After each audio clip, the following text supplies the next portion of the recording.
by the hoe, you will no longer go there, for fear of the briars and thorns.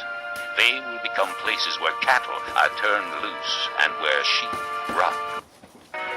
Chapter 7. When Ahaz, son of Jotham, the son of Uzziah, was king of Judah, King Rezin of Aram, and Pekah, son of Remaliah, king of Israel, marched up to fight against Jerusalem, but they could not overpower it. Now the house of David was told, Aram has allied itself with Ephraim. So the hearts of Ahaz and his people were shaken, as the trees of the forest are shaken by the wind. Then the Lord said to Isaiah, Go out, you and your son Shear-Jashub, to meet Ahaz at the end of the aqueduct of the upper pool, on the road to the washerman's field. Say to him, Be careful, keep calm, and don't be afraid. Do not lose heart because of these two smoldering stubs of firewood, because of the fierce anger of Rezin and Aram and the son of Remaliah. Aram, Ephraim, and Remaliah's son have plotted your ruin, saying, Let us invade Judah. Let us tear it apart and divide it among ourselves, and make the son of Tabiel king over it. Yet this is what the sovereign Lord says. It will not take place. It will not happen. For the head of Aram is Damascus, and the head of Damascus is only Rezin. Within 65 years, Ephraim will be too shattered to be a people. The head of Ephraim is Samaria, and the head of Samaria is only Remaliah's son. If you do not stand firm in your faith, you will not stand at all.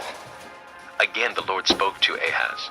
Ask the Lord your God for a sign, whether in the deepest depths or in the highest heights. But Ahaz said, I will not ask. I will not put the Lord to the test. Then Isaiah said, Hear now, you house of David.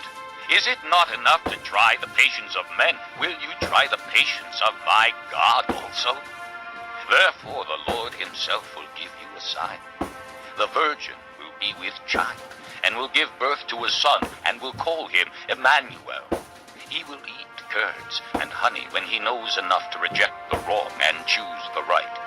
But before the boy knows enough to reject the wrong and choose the right, the land of the two kings you dread will be laid waste.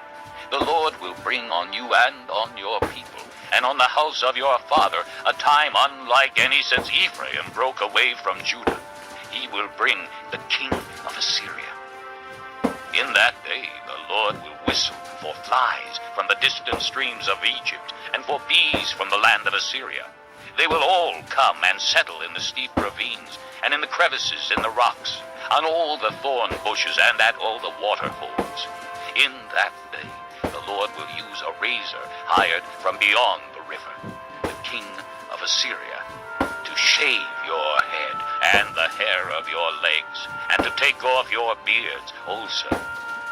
In that day a man will keep alive a young cow and 2 goats, and because of the abundance of the milk they give, he will have curds to eat. All who remain in the land will eat curds and honey. In that day, in every place where there were 1,000 vines worth 1,000 silver shekels, there will be only briars and thorns. Men will go there with bow and arrow, for the land will be covered with briars and thorns. As for all the hills once cultivated by the hoe, you will no longer go there, for fear of the briars and thorns. They will become places where cattle are turned loose and where sheep run. Chapter 7. When Ahaz, son of Jotham, the son of Uzziah, was king of Judah, King Rezin of Aram, and Pekah, son of Remaliah, king of Israel, marched up to fight against Jerusalem, but they could not overpower it. Now the house of David was told, Aram has allied itself with Ephraim. So the hearts of Ahaz and his people were shaken, as the trees of the forest are shaken by the wind. Then the Lord said to Isaiah, Go out, you and your son Shear-Jashub, to meet Ahaz at the end of the aqueduct of the upper pool, on the road to the washerman's field. Say to him, Be careful, keep calm, and don't be afraid.